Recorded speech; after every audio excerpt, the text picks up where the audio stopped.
ನಿಮ್ಮೆಲ್ಲರ ಹೃದಯದಲ್ಲಿ ಅನುಗ್ರಹಪೂರ್ವಕವಾಗಿ ಕುಳಿತಿರ್ತಕ್ಕಂಥ ಸಮಸ್ತ ಗುರು ಪರಂಪರೆಗೆ ಹಾಗೂ ಸಮಸ್ತ ಋಷಿ ಪರಂಪರೆಗೆ ಪ್ರತ್ಯೇಕವಾಗಿ ವಂದನೆಯನ್ನು ಸಲ್ಲಿಸ್ತಾ ಇವತ್ತಿನ ಮಹರ್ಷಿ ಚಿಂತನೆಯಲ್ಲಿ ನಾವು ಉಷಸ್ತಿ ಚಕ್ರಾಯಣ ಮಹರ್ಷಿಗಳ ಬಗ್ಗೆ ತಿಳಿಯೋಣ.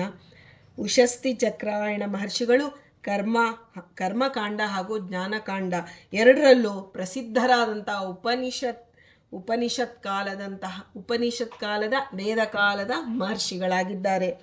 ಈ ಮಹರ್ಷಿಗಳು ಕರ್ಮಕಾಂಡದಲ್ಲೂ ಜ್ಞಾನಕಾಂಡದಲ್ಲೂ ಅತ್ಯಂತವಾದಂತಹ ನಿಷ್ಣಾತರಾಗಿ ವೇದಾಧ್ಯಯನ ಮಾಡಿಕೊಂಡು ಇರ್ತಿದ್ದಂತಹ ಮಹರ್ಷಿಗಳು. ಅವರ ಜೀವನದ ಒಂದೆರಡು ಪ್ರಸಂಗಗಳನ್ನು ನೋಡ್ತಾ ಅದನ್ನು ನಾವು ಅವರ ಬಗ್ಗೆ ಕಿಂಚಿತ್ ತಿಳಿಯೋದಕ್ಕೆ ಪ್ರಯತ್ನ ಮಾಡೋಣ. ಹಿಂದೆ ಕುರುದೇಶ ಅಂತ ಇತ್ತು. ಆ ಕುರುದೇಶ ಈ ಸಿಡಿಲಿನಿಂದ ನಾಶವಾಗಿ ಅಲ್ಲಿರೋ ಬೆಳೆಯೆಲ್ಲ ಹಾಳಾಗಿತ್ತು. ಅಂದರೆ ಈ ಸಿಡಿಲು ಮನುಷ್ಯನಿಗೆ ಬಡಿದ್ರೆ ಅಥವಾ ಮರಕ್ಕೆ ಬಡಿದ್ರೆ ಮರ ಸೀಳಿ ಹೋಗುತ್ತೆ. ಸಿಡಿಲು ಅಂಥ ವಿದ್ಯುತ್ ಶಕ್ತಿ ಇರುತ್ತೆ ಅದರಲ್ಲಿ. ಒಬ್ಬ ಮನುಷ್ಯನಿಗೆ ಏನಾದರೂ ಬಿದ್ದರೆ ಅವನ ತಲೆ ಎರಡು ಹೋಳಾಗತ್ತೆ. ಹೀಗೆ ಎಲ್ಲರೂ ಅಲ್ಲಿ ಅಳಿದುಳಿದಂತಹ ಜನರು ಮಾತ್ರ ಇದ್ದರು ಕುರುದೇಶದಲ್ಲಿ. ಎಲ್ಲ ಪ್ರದೇಶಕ್ಕೆ ಪ್ರದೇಶ ಬೆಳೆ ಎಲ್ಲವೂ ನಾಶವಾಗಿತ್ತು. ಹೀಗಿರುವಾಗ ಆ ದೇಶದಲ್ಲಿ ಚಕ್ರ ಅನ್ನುವಂತಹ ಬ್ರಾಹ್ಮಣ ಇದ್ದ. ಆ ಬ್ರಾಹ್ಮಣನ ಪುತ್ರ ಅವನು ಚಕ್ರಾಯಣ ಅಂತ ಕರಿತಿದ್ರು. ಆದರೆ ಅವನ ಹೆಸರು ಉಷಸ್ತಿ ಅಂತ. ಅದಕ್ಕೆ ಮುಂದೆ ಅವರು ಉಷಸ್ತಿ ಚಕ್ರಾಯಣ ಅಂತಲೇ ಪ್ರಸಿದ್ಧರಾದರು. ಅವರಿಗೆ ಯಥಾಯೋಗ್ಯವಾಗಿ ಕಾಲಕ್ಕೆ ಮದುವೆಯಾಗಿತ್ತು. ಅವರ ಪತ್ನಿ ಇನ್ನು ಬಾಲ್ಯಾವಸ್ಥೆಯಲ್ಲೇ ಇದ್ಲು. ಹಾಗಾಗಿ ಹೆಚ್ಚಿನ ತಿಳುವಳಿಕೆ ಇಲ್ಲ. ಆದರೂ ಆ ದೇಶ ದುರ್ಭಿಕ್ಷವಾಗಿರೋದ್ರಿಂದ ಉಷಸ್ತಿ ಮಹರ್ಷಿಗಳಿಗೂ ತಿನ್ನಲು ಏನೂ ಸಿಗ್ತಾ ಇರಲಿಲ್ಲ. ಅದರ ಜೊತೆಗೆ ಹೇಗೆ ಮೊದಲೇ ಒಂದು ದೇಶ ದುರ್ಭಿಕ್ಷದಲ್ಲಿ ಇದೆ, ಅದರಿಂದ ದಾರಿದ್ರ್ಯವು ಬಂದು ಆವರಿಸ್ಕೊಳ್ತು. ಇದರಿಂದ ಅವರಿದ್ದಂಥ ಒಂದು ಗ್ರಾಮದ ಹೆಸರು ಇಭ್ಯ ಅಂತ ಒಂದು ಗ್ರಾಮದಲ್ಲಿ ಇದ್ದರು. ಅಲ್ಲಿ ಅವರು ಇಂತಹ ಒಂದು ಕುತ್ಸಿತ ಗತಿಯನ್ನು ಹೊಂದಿ ಯಾರನ್ನು ಆಶ್ರಯಿಸಬೇಕು ಅಂತ ಗೊತ್ತಿಲ್ಲದೆ ಆಹಾರಕ್ಕಾಗಿ, ನಿತ್ಯದ ಆಹಾರಕ್ಕಾಗಿಯೂ ಯಾರನ್ನು ಆಶ್ರಯಿಸಬೇಕು ಅಂತ ಗೊತ್ತಿಲ್ಲ. ಎಲ್ಲರಿಗೂ ಅದೇ ರೀತಿಯ ಗತಿ ಬಂದಾಗ ಆಗ ಒಂದು ದಿನ ಅವರು ಅನ್ನಕ್ಕೆ ಈ ರೀತಿಯಾಗಿ ನಾನು ಇದೇ ದೇಶದಲ್ಲಿದ್ದರೆ ಮತ್ತೆ ನನಗೆ ಸಾಧನೆಗಾಗಿ ದೇವರು ಕೊಟ್ಟಿರ್ತಕ್ಕಂಥ ದೇಹ, ಈ ದೇಹ ಧಾರಣೆಯನ್ನು ಮಾಡೋದಕ್ಕೆ ಎಲ್ಲಿ ಆಹಾರ ಸಿಗುತ್ತೆ, ನನಗೆ ಎಲ್ಲಿ ನೀರು ಸಿಗತ್ತೆ ಅಂತ ಹೇಳಿ ಹುಡುಕೊಂಡು ಹೋಗೋಣ ಅಂತ ದೇಶಾಂತರ ಹೊರಡ್ತಾರೆ.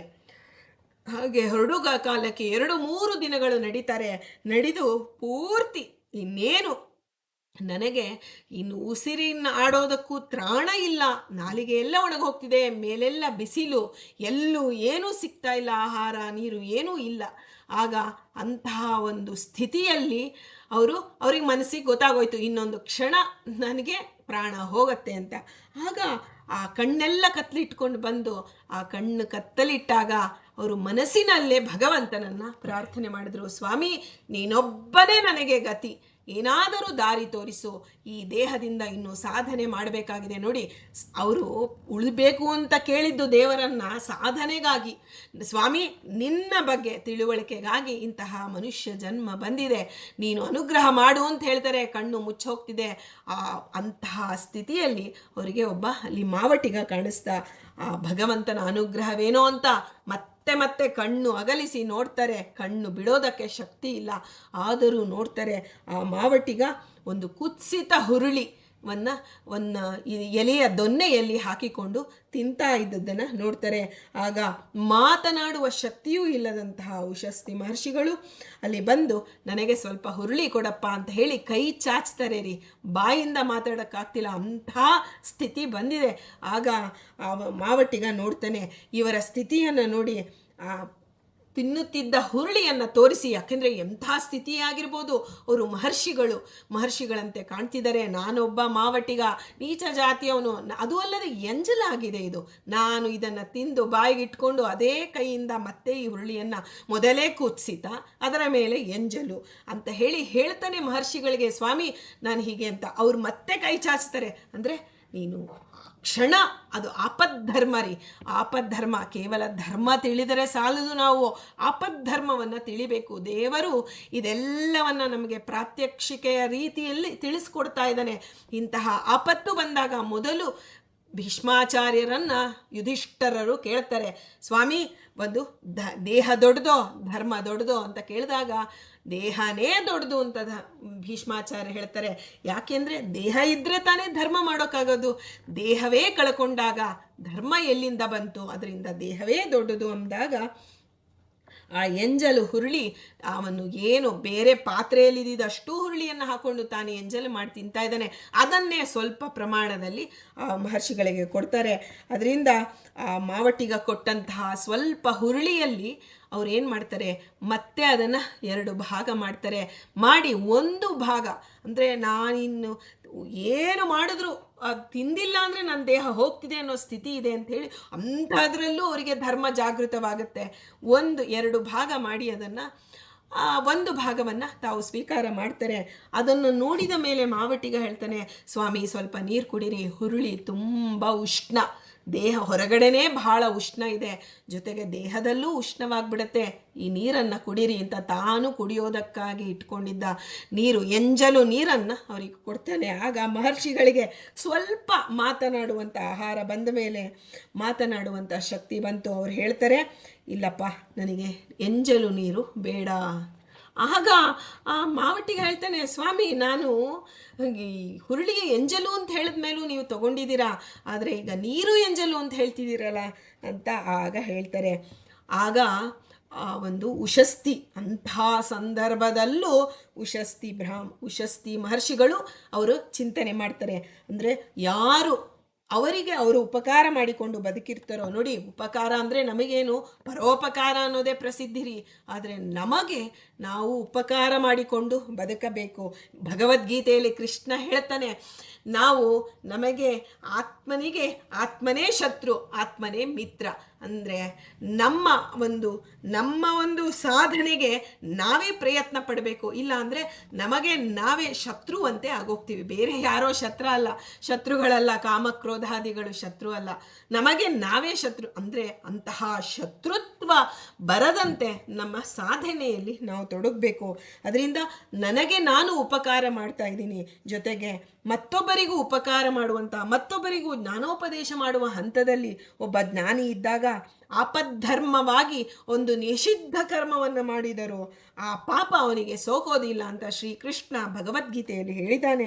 ಹೀಗೆ ನಾನು ಬದುಕಿರುವುದಕ್ಕೆ ಇನ್ನೇನು ಬೇರೆ ಯಾವ ಮಾರ್ಗವೂ ಇಲ್ಲ ಅಂದಾಗ ಅಂತಹ ಕರ್ಮ ಮಾಡಿದರೆ ಅದರಿಂದ ಯಾವುದೇ ರೀತಿಯ ಪಾಪ ಬರೋದಿಲ್ಲ ಅಂತ ಹೇಳ್ತಾ, ಇದೇ ಕರ್ಮವನ್ನು ಅಹಂಕಾರದಿಂದ ಏನಾಯ್ತು ಬಿಡಿ, ಅವನು ನಾನು ಒಂದೇ ದೇಹ ನೋಡಿ, ಅದರಲ್ಲಿ ಅವನಲ್ಲ ಹರಿತಿರೋದು ಅದೇ ರಕ್ತ, ಕೆಂಪು ರಕ್ತ, ನನ್ನಲ್ಲೂ ಕೆಂಪು ರಕ್ತ ಅಂತ ತಿಳಿದು ನಿನ್ನ ಜಾತಿ ಧರ್ಮವನ್ನು ನೀನು ಬಿಟ್ಟರೆ ಎಲ್ಲರಿಗೂ ಅವರವರ ಜಾತಿಯವರಿಗೆ ದೊಡ್ಡದು. ಭಗವಂತ ಅವನು ಚಾತುರ್ವರ್ಣ್ಯಂ ಮಯಾ ಸೃಷ್ಟಂ ಅಂತ ಹೇಳ್ತಾನೆ. ಕೆಲಸದ ವಿಭಾಗದಿಂದಾಗಿ ಅಂತಹ ಒಂದು ಜಾತಿ ಅವ್ರಿಗೊಂದು ಧರ್ಮ ಮಾಡಿಟ್ಟಿದ್ದಾನೆ. ಸ್ವಧರ್ಮೇ ನಿಧನಂ ಶ್ರೇಯ ಪರಧರ್ಮೋ ಭಯಾವಹ. ಒಬ್ಬರು ಯಾರೋ ಒಂದು ಧರ್ಮ ಮಾಡ್ತಿದ್ದಾರೆ, ತುಂಬ ಚೆನ್ನಾಗಿದೆ ರೀ, ಅದನ್ನು ನಾವು ಮಾಡ್ತೀವಿ ಅಂದರೆ ದೇವರು ಒಪ್ಪೋದಿಲ್ಲ.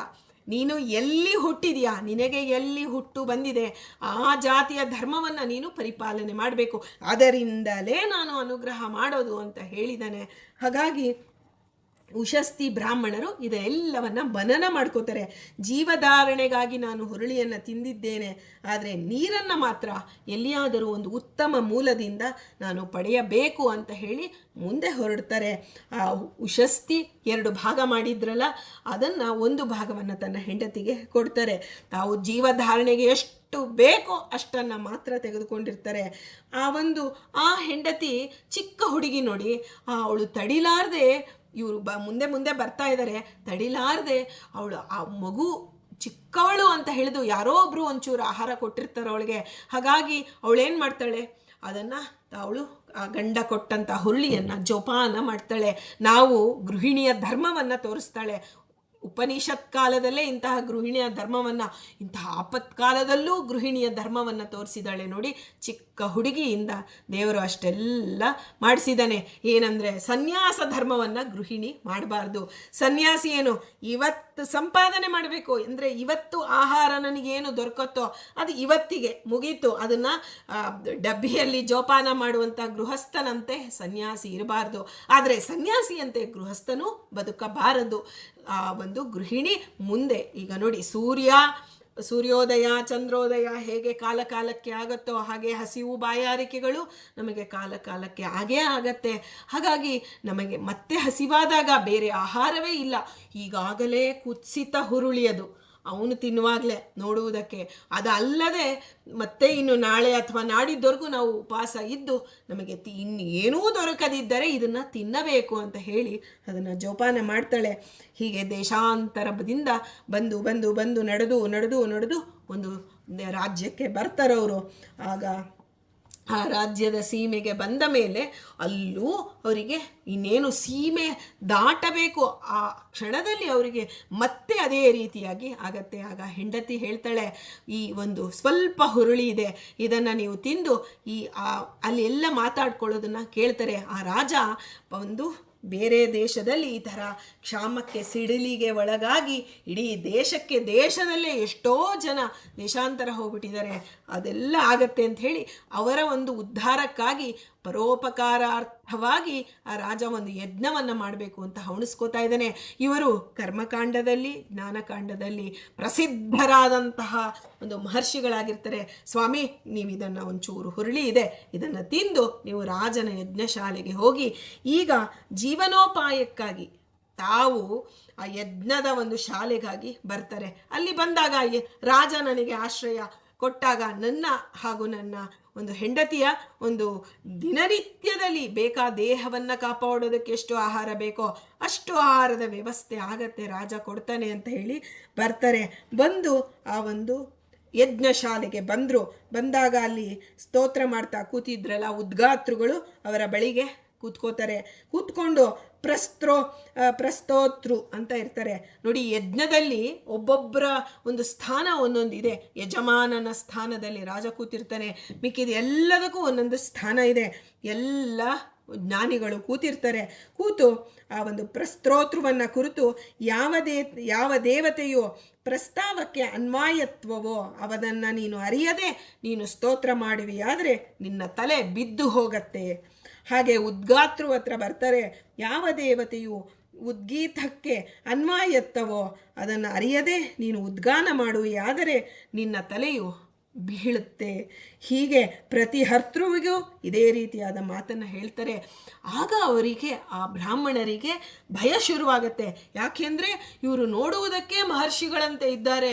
ಇವರ ಬಂದಾಗ ಅವರ ಒಂದು ಮನಸ್ಸಿನಲ್ಲಿ ಅವರಿಗೆ ಅರಿವಿಲ್ಲದಂತೆ ಅವರ ಬಗ್ಗೆ ಒಂದು ಗೌರವ ಭಾವನೆ ಮೂಡ್ತಾ ಇದೆ.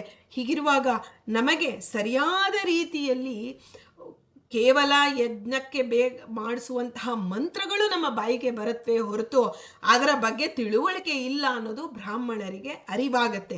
ಅದರಿಂದ ಅವರು ಏನಾಗುತ್ತೋ ನನಗೆ ಅನ್ನೋ ರೀತಿಯಿಂದ ನಮ್ಮ ತಲೆ ಬಿದ್ದು ಹೋಗಲಿ ಬೇರೆ ಹೇಳಿದ್ದಾರೆ. ಹಾಗಾಗಿ ಆ ಭಯದಿಂದ ಸುಮ್ಮನೆ ಕುಳಿತು ಬಿಡ್ತಾರೆ ಎಲ್ಲರೂ, ಯಾರು ಮಂತ್ರವೇ ಹೇಳೋದಿಲ್ಲ. ಆಗ ರಾಜ ಬಂದು, ಯಜಮಾನನ ಸ್ಥಾನದಲ್ಲಿ ಕೂತ ರಾಜ ಬಂದು ಕೇಳ್ತಾನೆ, ಬಂದು ಸ್ವಾಮಿ ಭಾಗವತರಂತೆ ಕಾಣ್ತಾ ಇದ್ದೀರಾ ನೀವು, ನಿಮ್ಮ ಪರಿಚಯ ಏನು, ನಿಮ್ಮ ಪರಿಚಯ ಮಾಡಿಕೊಡಿ ನಾನು ಅಂತ ಹೇಳಿ ವಿನಯಪೂರ್ವಕವಾಗಿ ಅವರಿಗೆ ವಂದನೆಯನ್ನು ಮಾಡಿ ಕೇಳ್ತಾನೆ. ಆಗ ಉಶಸ್ತಿ ಮಹರ್ಷಿಗಳು ತಮ್ಮ ಪರಿಚಯವನ್ನು ಹೇಳ್ಕೋತಾರೆ. ಆಗ ರಾಜನಿಗೆ ಅತ್ಯಂತ ಸಂತೋಷವಾಗುತ್ತೆ. ಯಾಕೆಂದರೆ ಅವರ ವಿಷಯವನ್ನು ಈಗಾಗಲೇ ಕೇಳಿದಂತಹ ರಾಜ ಅವನನ್ನು ಬಹುಗುಣಯುಕ್ತರಾದಂತಹ ಈ ಮಹರ್ಷಿಗಳ ಕಡೆಯಿಂದ ನಾನು ಯಜ್ಞ ಮಾಡಿಸ್ಬೇಕು ಅಂತ ಹೇಳಿ ತುಂಬ ಸಲ ಹುಡುಕ್ಸಿರ್ತಾನೆ. ಆದರೆ ದೇಶಾಂತರ ಹೋದರೂ ಉಶಸ್ತಿ ಮಹರ್ಷಿಗಳು ಅನ್ನೋದು ಅವನಿಗೆ ವಿಚಾರ ಬಂದ ಮೇಲೆ ಬೇರೆಯವರನ್ನು ಕರೆದು ಯಜ್ಞ ಮಾಡಬೇಕು ಅಂತ ಇದ್ದಾಗ ಅದೇ ಒಂದು ಯಜ್ಞಕ್ಕೆ ಅದೇ ಮಹರ್ಷಿಗಳು ಬಂದಿದ್ದಾರೆ ಅಂತ ತಿಳಿದು ಇದು ಭಗವಂತನ ಅನುಗ್ರಹವೇ ಸರಿ ಅಂತ ಹೇಳಿ ಅವರನ್ನು ಆದರಾತಿಥ್ಯ ಮಾಡಿ ಎಲ್ಲವನ್ನ ಮಾಡಿ ಇಡೀ ಒಂದು ಯಜ್ಞದ ಒಂದು ಯಜಮಾನಿಕೆ ಅಂದರೆ ಯಜ್ಞವನ್ನು ಹೇಗೆ ಮಾಡಿಸಬೇಕು ಅದೊಂದು ಸ್ಥಾನ ಇದೆ, ಅದನ್ನು ಕೊಡಬೇಕು ಅಂತ ರಾಜ ಹೇಳ್ತಾರೆ. ಸ್ವಾಮಿ ನೀವೇ ವಹಿಸಿಕೊಳ್ಳಿ. ಆಗ ನೋಡಿ ಎಂಥ ಒಂದು ಸಂದರ್ಭದಲ್ಲೂ ಹಿಂದೆ ಮಹರ್ಷಿಗಳು ಧರ್ಮವನ್ನು ಬಿಟ್ಟು ಬದುಕ್ತಾ ಇರಲಿಲ್ಲ. ಉಶಸ್ತಿ ಮಹರ್ಷಿಗಳು ರಾಜನ ಬಳಿ ಹೇಳ್ತಾರೆ, ರಾಜ ಉಳಿದವರ ಕೆಲಸವನ್ನು ಕಿತ್ಕೊಂಡು ಅವರ ಜೀವನೋಪಾಯವನ್ನು ಹಾಳು ಮಾಡಿಕೊಂಡು ನನ್ನ ಜೀವನವನ್ನು ನಾನು ಕಟ್ಟುಕೊಳ್ಳಲಾರೆ. ಅದರಿಂದ ನಿನ್ನ ಅನುಜ್ಞೆ ಇತ್ತು ಅಂದರೆ ನನ್ನ ಅನುಜ್ಞೆ ಇದೆ, ನೀನು ಅನುಜ್ಞೆಯನ್ನು ಕೊಡು, ಹಾಗಾಗಿ ಅವರೇ ಮುಂದುವರಿಸಲಿ, ಆದರೆ ಅವರಿಗೆ ಏನು ದಕ್ಷಿಣೆಯನ್ನು ಕೊಡ್ತೀಯೋ ಅಷ್ಟೇ ನನಗೂ ಕೊಡು ಅಂತ ಕೇಳ್ತಾರೆ. ಇದು ಸಂತೋಷದಿಂದ ರಾಜ ಕಣ್ಣಾರೆ ಕಂಡು ಉಷಸ್ತಿ ಮಹರ್ಷಿಗಳ ಬಗ್ಗೆ ಕೇಳಿರ್ತಾನೆ, ಆದರೆ ಅವರನ್ನು ನೋಡಿರೋದಿಲ್ಲ. ಇವತ್ತು ಅವರನ್ನು ಕಣ್ಣಾರೆ ನೋಡಿ ಅವರ ಒಂದು ಗುಣವನ್ನು ನೋಡಿ ಬಹಳ ಸಂತೋಷಪಟ್ಟು ಅದಕ್ಕೆ ಸಮ್ಮತಿ ಕೊಡ್ತಾನೆ. ಆಗ ಆ ಪ್ರಸ್ತೋತೃವಾದಂಥ ಋತ್ವಿಜ ಉಷಸ್ತಿಯನ್ನು ಕೇಳ್ತಾರೆ, ಸ್ವಾಮಿ, ಪ್ರಸ್ತಾವದ ದೇವತೆಯ ಬಗ್ಗೆ ನನಗೆ ಹೆಚ್ಚಿನ ತಿಳುವಳಿಕೆ. ಅಲ್ಲಿ ನೋಡಿ ಇಷ್ಟೆಲ್ಲ ಸಂಭಾಷಣೆ, ಯಜ್ಞ ಪ್ರಾರಂಭ ಆಗಿದೆ. ಆಗ ಇದು ಎಲ್ಲವನ್ನ ಅಧ್ಯಯನಕ್ಕೆ ಯಾವುದೇ ಸಮಯ ಇಲ್ಲ ರೀ. ನಮಗೆ ಸಂಧ್ಯಾವಂದನೆ ಮಾಡ್ತಾ ಇದ್ದೀವಿ, ಒಬ್ಬರು ಬಂದರು, ನೋಡಪ್ಪ ಈ ರೀತಿಯಲ್ಲಿ ಸಂಧ್ಯಾವಂದನೆಯ ಮಂತ್ರ ಹೀಗಲ್ಲ, ಇದರ ಅರ್ಥ ಹೀಗಿದೆ ಅಂದಾಗ, ಆಯಿತು ಸ್ವಾಮಿ ಸಂಧ್ಯಾವಂದನೆ ಎಲ್ಲ ಮಾಡಿ ಮುಗಿಸಿ ಬರ್ತೀನಿ, ಆ ನಂತರ ಹೇಳಿಕೊಡಿ ಅಂತ ಹೇಳಬಾರದು. ಯಾವಾಗ ನಮಗೆ ಗುರುಗಳು ಬರ್ತಾರೋ ಆ ಕ್ಷಣದಲ್ಲಿ ನಾವು ಅಧ್ಯಯನ ಪ್ರಾರಂಭ ಮಾಡಬೇಕು. ಇದನ್ನು ಮಾಡ್ತೀನಿ ಅದನ್ನು ಮಾಡ್ತೀನಿ ಅಂತಲ್ಲ ರೀ. ದೇವತಾ ಪೂಜೆ, ಸಾಲಿಗ್ರಾಮವನ್ನೇ ಪೂಜೆ ಮಾಡ್ದಾಗ ಕುಳ್ತಿರೋ ನಿನ್ನ ಗುರುಗಳು ಬಂದರೆ ಎದ್ದು ನಿಂತು ನೀನು ಆ ಒಂದು ಅರ್ಧಕ್ಕೆ ಬಿಟ್ಟೆ ಅಲ್ಲ, ಭಗವಂತ ಸಾಲಿಗ್ರಾಮದಲ್ಲಿರೋ ಭಗವಂತನೇ. ಇಲ್ಲಿ ಜಡದಲ್ಲಿ ಭಗವಂತನ ಸನ್ನಿಧಾನ ಇದೆ, ಸಾಲಿಗ್ರಾಮ ಕಲ್ಲು ಜಡ, ಆದರೆ ಬಂದಿರೋರು ಗುರುಗಳು ಜೀವನಲ್ಲಿ ಚೇತನದಲ್ಲಿ ಇನ್ನೂ ಹೆಚ್ಚಿನ ಸನ್ನಿಧಾನ ಇರುತ್ತೆ. ಆದ್ದರಿಂದ ಅದು ನಮಗೆ ಪೂಜ್ಯರಾದಂತಹ ಗುರುಗಳು ಬಂದಿದ್ದಾರೆ ಅಂತ ತಿಳಿದು ಅವನು ಬಂದು ನಮಸ್ಕಾರ ಮಾಡಿ ಅವ್ರನ್ನ ಆದರ ಮಾಡಿ ಆನಂತರ ತನ್ನ ಪೂಜೆಯನ್ನು ಮುಂದುವರಿಸಬೇಕು ಅಂತ ಶಾಸ್ತ್ರ ಹೇಳುತ್ತೆ. ಹೀಗಿರುವಾಗ ಉಷಸ್ತಿ ಆ ಒಂದು ಪ್ರಸ್ತಾವದ ದೇವತೆಯ ಬಗ್ಗೆ ನನಗೆ ತಿಳಿಸ್ಕೊಡು ಅಂತ ಋತ್ವಿಜ ಕೇಳಿದಾಗ ಉಷಸ್ತಿ ಪ್ರಾಣ ಅನ್ನುವ ಭಗವಂತನೇ ಆ ಪ್ರಸ್ತಾವ ದೇವತೆ ಅಂತ ಕುರಿತು ಹೇಳ್ತಾನೆ. ಆದಿತ್ಯನು ಉದ್ಗೀತಕ್ಕೆ ದೇವತೆ, ಅನ್ನವು ಪ್ರತಿಹಾರ ದೇವತೆ ಅಂತ ಹೇಳಿ ಅವರಿಗೆಲ್ಲವ ಆ ಯಜ್ಞದ ಜ್ಞಾನಕಾಂಡವನ್ನು, ಕರ್ಮಕಾಂಡದ ಜೊತೆಗೆ ಜ್ಞಾನಕಾಂಡವನ್ನು ವಿವರಿಸಿ ಎಲ್ಲ ರೀತಿಯಲ್ಲಿ ಅವರನ್ನು ಸಿದ್ಧರನ್ನಾಗಿ ಮಾಡಿಸಿ ಆ ಒಂದು ಯಜ್ಞದಿಂದ ಉತ್ತಮ ಫಲ ಸಿಗಬೇಕು ಅಂದರೆ ಎರಡೂ ರೀತಿಯಲ್ಲಿ ಸದಾಚಾರವೂ ಇರಬೇಕು, ಸದ್ವಿಚಾರವೂ ಇರಬೇಕು ಅಂತ ಹೇಳ್ತಾ, ಇಂತಹ ಎಲ್ಲವನ್ನ ಅನುಸಂಧಾನಯುಕ್ತವಾದ ಯಜ್ಞ ಮಾಡಿದಾಗ ನಮಗೆ ಅದರ ಫಲ ಒಂದು ಉತ್ತಮವಾಗಿರುತ್ತೆ ಅಂತ ಹೇಳಿ ಅವರಿಗೆ ಹೇಳ್ತಾರೆ. ಹೀಗೆ ಜ್ಞಾನಕಾಂಡದಲ್ಲಿಯೂ ಉಷಸ್ತಿ ಮಹರ್ಷಿಗಳು, ಕರ್ಮಕಾಂಡದಲ್ಲಿಯೂ ಉಷಸ್ತಿ ಮಹರ್ಷಿಗಳನ್ನು ನಾವು ನೆನಪಿಸ್ಕೊಳ್ಬೇಕು. ಯಾಜ್ಞವಲ್ಕರು ಜನಕನ ಒಂದು ಸಭೆಯಲ್ಲಿ, ಯಾಜ್ಞವಲ್ಕರಿಗೆ ಜನಕನ ಸಭೆಯಲ್ಲಿ ಒಂದು ಪ್ರಶ್ನೆ, 100 ಜನ ಪ್ರಶ್ನೆ ಮಾಡ್ತಾರೆ. ಅದರಲ್ಲಿ ಪಂಡಿತರಾದಂತಹ ಉಷಸ್ತ ಚಕ್ರಾಯಣನು ಒಬ್ಬರಾಗಿರ್ತಾರೆ. ಹೀಗೆ ಅವರು ಏನು ಪ್ರಶ್ನೆ ಕೇಳಿದ್ರು ಅಂತ ಒಂದೆರಡು ಸಣ್ಣ ಮಾತುಗಳಲ್ಲಿ ತಿಳ್ಕೊಳ್ಳೋಣ. ಯಾವುದು ಸಾಕ್ಷಾತ್ತಾಗಿ ಅಪರೋಕ್ಷವಾಗಿರುವಂತಹ ಬ್ರಹ್ಮವೋ, ಯಾವುದು ಸರ್ವಾಂತರಾತ್ಮನಾದ ಆತ್ಮನೋ ಅವನನ್ನು ನನಗೆ ತೋರಿಸಿ ಹೇಳಿ, ಅಂದರೆ ಅವನನ್ನು ನೋಡಿಸಿ ಆಮೇಲೆ ಅವನ ಬಗ್ಗೆ ನನಗೆ ಪರಿಚಯ ಮಾಡಿಕೊಡಿ ಅಂತ ಕೇಳ್ತಾರೆ. ಯಾರು? ಉಷಸ್ತಿ ಮಹರ್ಷಿಗಳು. ಆಗ ಯಾಜ್ಞವಲ್ಕರು ಹೇಳ್ತಾರೆ, ಯಾರು ಪಂಚಪ್ರಾಣಗಳನ್ನು ಅವುಗಳ ವ್ಯಾಪಾರದಲ್ಲಿ ತೊಡಗಿಸಿರುವನೋ ಅವನೇ ಆತ್ಮನಾಗಿದ್ದಾನೆ. ಅಂದರೆ ಯಾರು ಪಂಚಪ್ರಾಣಗಳನ್ನು ಅವರ ವ್ಯಾಪಾರಗಳಲ್ಲಿ ತೊಡಗಿಸಿರುವನೋ ಅವನು ಪರಮಾತ್ಮನಾಗಿದ್ದಾನೆ ಅಂತ ಹೇಳ್ತಾರೆ. ಈ ಪ್ರಾಣಗಳು ಅಂದರೆ ಪ್ರಾಣ, ಅಪಾನ, ವ್ಯಾನ, ಉದಾನ, ಸಮಾನ, ಈ ರೀತಿ ಎಲ್ಲ ಪ್ರಾಣಗಳ ಒಳಗಡೆ ಪಿಂಡಾಂಡದಲ್ಲಿ ಕುರಿತು ಕೇಳುವಂತಹ ಪ್ರಶ್ನೆ ಇದು.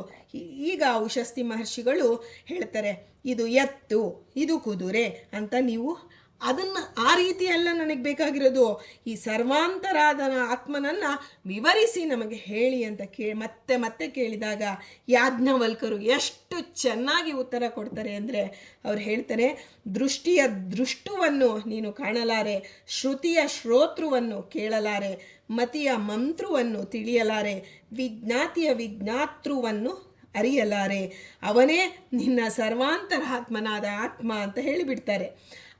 ಅದಕ್ಕಿಂತ ಬಿಟ್ಟುವುದೆಲ್ಲವೂ ಅರ್ಥ ಅಂದರೆ ನಾಶವುಳ್ಳದ್ದು. ಆಗ ಆತ್ಮನನ್ನು ತಿಳಿಯಬೇಕೇ ಹೊರತು ಎತ್ತು ಇದು ಕುದುರೆ ಅಂತ ತೋರಿಸಲು ಸಾಧ್ಯವಿಲ್ಲ ಅನ್ನೋದು ಇದರ ಅಭಿಪ್ರಾಯವಾಗಿರುತ್ತೆ. ಈ ಇದೊಂದು ಅಭಿಪ್ರಾಯವನ್ನು ಆ ಕ್ಷಣ ಅರ್ಥ ಮಾಡಿಕೊಂಡಂಥ ಉಷಸ್ತಿ ಮಹರ್ಷಿಗಳು ಪ್ರಶ್ನೆ ಮಾಡದೆ ಸುಮ್ಮನಾಗಿ ಬಿಡ್ತಾರೆ. ಅಂದರೆ ಅವರ ಪ್ರಶ್ನೆಗೆ ಉತ್ತರ ಕೊಟ್ಟರೆ ಯಾಜ್ಞವಲ್ಕರು, ಅಂತಹ ಉತ್ತರ ಅವರಿಗೆ ಅಂತಹ ಜ್ಞಾನ ತಂದುಕೊಡ್ತು. ಯಾಜ್ಞವಲ್ಕರಿಂದ ತಮ್ಮ ಎಲ್ಲ ಪ್ರಶ್ನೆಗಳಿಗೆ ಉತ್ತರ ಪಡೆದಂಥವರು ಉಷಸ್ತಿ ಮಹರ್ಷಿಗಳಾಗಿದ್ದಾರೆ. ಹೀಗೆ ಉಷಸ್ತಿ ಚಕ್ರಾಯಣರು ಕರ್ಮಕಾಂಡ, ಜ್ಞಾನಕಾಂಡ ಎಲ್ಲದರಲ್ಲೂ ಪ್ರಸಿದ್ಧರಾದಂತಹ ಉಪನಿಷತ್ ಕಾಲದ ಮಹರ್ಷಿಗಳು. ಇಂಥವರನ್ನು ಸ್ಮರಣೆ ಮಾಡಿದಾಗ ಆಪತ್ಕಾಲದಲ್ಲಿ ಎಂತಹ ಧರ್ಮ ಬಗ್ಗೆ ಜ್ಞಾನ, ಜೊತೆಗೆ ಧರ್ಮ ಸೂಕ್ಷ್ಮದ ಬಗ್ಗೆ ಜ್ಞಾನ ಬರಬೇಕಾದ್ರೆ ಅವರ ಚರಿತ್ರೆ ನಮಗೆ ಉದಾಹರಣೆಯಾಗಿ ನಿಂತಿದೆ. ಇವತ್ತು ಆಪತ್ಕಾಲದಲ್ಲಿ ಎಲ್ಲ ರೀತಿಯಲ್ಲಿ ಏನಿಲ್ಲ ರೀ, ಇನ್ನೊಂದು 10 ನಿಮಿಷದಲ್ಲಿ ನಾವು ಆ ಮನೆಯನ್ನು ಸೇರ್ತೀವಿ. ಸ್ವಲ್ಪ ಬಾಯಾರಿಕೆ ತಡ್ಕೋ ಅಂದರೆ ನಮಗೆ ಆಗೋದಿಲ್ಲ. ಆದರೆ ನಮ್ಮ ದೇಹವೂ ಸಹಕರಿಸಲ್ಲ, ನಮ್ಮ ಒಂದು ವಿಚಾರ ದಾರ್ಢ್ಯತೆಯೂ ಮನಸ್ಸು ಸಹಕರಿಸಲ್ಲ. ಆದರೆ ನಾವು ಉಷಸ್ತಿ ಚಕ್ರಾಯಣ ಮಹರ್ಷಿಗಳ ಬಗ್ಗೆ ಯಥಾಯೋಗ್ಯವಾಗಿ ತಿಳಿದು ಅವರನ್ನು ಪ್ರತಿನಿತ್ಯ ಬೆಳಗಿನ ಜಾವದಲ್ಲಿ ಅವರನ್ನು ಸ್ಮರಣೆ ಮಾಡಿ ಅವರಿಗೆ ನಮಸ್ಕಾರ ಪ್ರಾತಸ್ಮರಣೀಯರು ಉಷಸ್ತಿ ಚಕ್ರಾಯಣ ಮಹರ್ಷಿಗಳು. ಸ್ವಾಮಿ, ನಾನು ಬೆಳಗ್ಗೆಯಿಂದ ರಾತ್ರಿವರೆಗೆ ಯಾವ ರೀತಿಯ ಪ್ರಸಂಗಗಳು ನನ್ನ ಜೀವನದಲ್ಲಿ ಬರುತ್ತೋ, ಆದರೆ ಎಂತಹ ಆಪತ್ತು ಬಂದರೂ ಧರ್ಮಾಚರಣೆ ಬಿಡದಂತೆ ನನಗೆ ಆ ರೀತಿಯಾಗಿ ನನ್ನ ಜೀವನ ಇರುವಂತೆ ನೀವು ಅನುಗ್ರಹಿಸಿರಿ ಅಂತ ಪ್ರಾರ್ಥನೆ ಮಾಡಿ ನಾವು ನಮಸ್ಕಾರ ಮಾಡಿ ನಮ್ಮ ದಿನವನ್ನು ಪ್ರಾರಂಭ ಮಾಡಿದರೆ, ನಮ್ಮ ಆಪತ್ಕಾಲದಲ್ಲಿ ಯಾವ ರೀತಿಯ ಒಂದು ಆಪತ್ಕಾಲದಲ್ಲೂ ಧರ್ಮವನ್ನು ಆಚರಣೆ ಮಾಡುವಂತಹ ಯೋಗವನ್ನು ನಮಗೆ ಉಷಸ್ತಿ ಚಕ್ರಾಯಣ ಮಹರ್ಷಿಗಳು ಕೊಡ್ತಾರೆ ಅಂತ ಹೇಳ್ತಾ, ಉಷಸ್ತಿ ಚಕ್ರಾಯಣ ಮಹರ್ಷಿಗಳ ಅಂತರ್ಗತ ಮುಖ್ಯ ಪ್ರಾಣ ಅಂತರ್ಗತ ಶ್ರೀಕೃಷ್ಣಾರ್ಪಣಮಸ್ತು.